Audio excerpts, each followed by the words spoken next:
భారతి నేర్పించిందా? వా 4 పెన్సిల్స్ ఒకేసారి హోల్డ్ చేసావా? రాయ్ రాయ్. Very nice of you.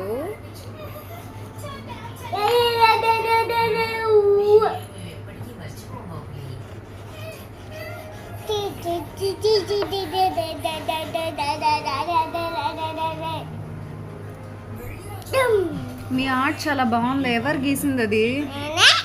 ఆహా, ఈగల్ని ఇట్లా డ్రా చేయాలా? బాగా డ్రా చేసావు నిక్కి. విని 4 pencils together. Collect all 4 pencils together and write. Is this not good? బాలేదా ఇది? ఇది